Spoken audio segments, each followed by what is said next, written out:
नमस्कार दोस्तों, neural insights में आपका स्वागत है। आज तारीख है 22 जनवरी 2026। आज की खबरें टेक्नोलॉजी से ज्यादा जज्बातों और कानूनों के बारे में हैं। गूगल अब चाहता है कि उसका एआई आपकी भावनाओं को समझे।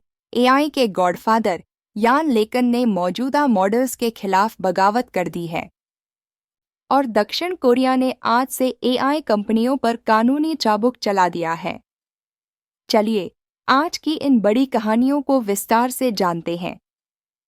गूगल और ह्यूम एआई, जब मशीनें समझेंगी जज्बात। सबसे पहले गूगल का एक बहुत ही स्मार्ट कदम। गूगल ने ह्यूम एआई के साथ एक बड़ी डील की है। यह स्टार्टअप आवाज और चेहरे से इंसानी भावनाओं को समझने में माहिर है।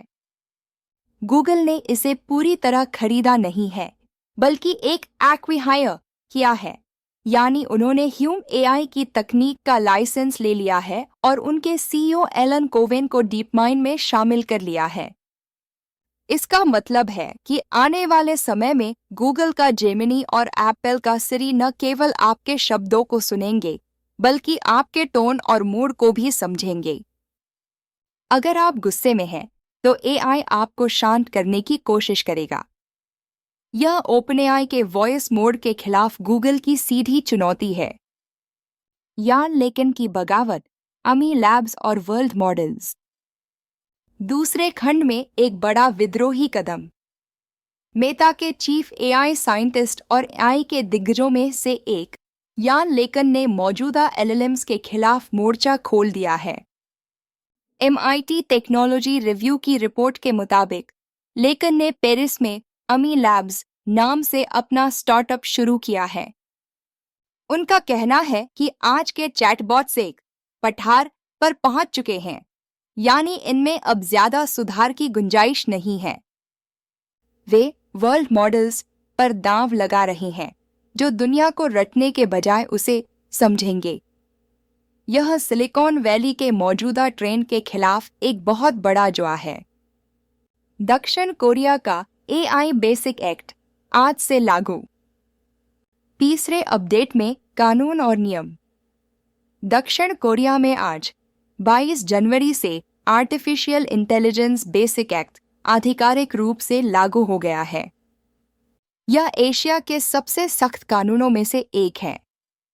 अब कंपनियों को अपने एआई कंटेंट पर वाटरमार्क लगाना अनिवार्य होगा। अगर कोई डीपफेक वीडियो असली जैसा दिखता है, तो उस पर लेबल लगाना ही होगा। साथ ही हाई इम्पैक्ट एआई सिस्टम्स को अब सरकार की कड़ी निगरानी से गुजरना होगा। कंपनियों को 1 साल का समय दिया गया है अपनी प्रणालियों को सुधारने के लिए, उसके बाद भारी जुर्माना लगेगा। वकीलों की नई क्लास और दावोस में भारत की गूंज। चौथे खंड में शिक्षा और निवेश। थॉमसन रॉयटर्स ने घोषणा की है कि उनका एजेंटिक एआई अब दुनिया भर के 200 से ज्यादा लॉ स्कूलों में तैनात किया जा रहा है, यानी 1,20,000 से ज्यादा भविष्य के वकील अब एआई की मदद से केस रिसर्च और ड्राफ्टिंग सीखेंगे। उधर दावोस से खबर है कि आगामी इंडिया एआई इम्पैक्ट समिट में $100 बिलियन के निवेश की घोषणा हो सकती है।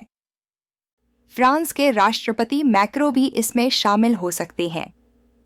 और हाँ, गूगल डीपमाइंड के डेमिस हसाबिस ने कहा है कि इंसान जैसी बुद्धिमत्ता आने में अभी 5 से 10 साल और लगेंगे, यानी अभी थोड़ा इंतजार बाकी है। निष्कर्ष। तो दोस्तों, 22 जनवरी का निष्कर्ष यह है, गूगल इमोशन हो रहा है, यान लेकन लॉजिकल हो रहे हैं और दक्षिण कोरिया लीगल हो गया है। 2026 में एआई अब केवल कोड नहीं, बल्कि इमोशन और कानून के दायरे में बंध रहा है। न्यूरल इनसाइट्स के साथ बने रहने के लिए धन्यवाद। लाइक, शेयर और सब्सक्राइब जरूर करें। कल मिलते हैं।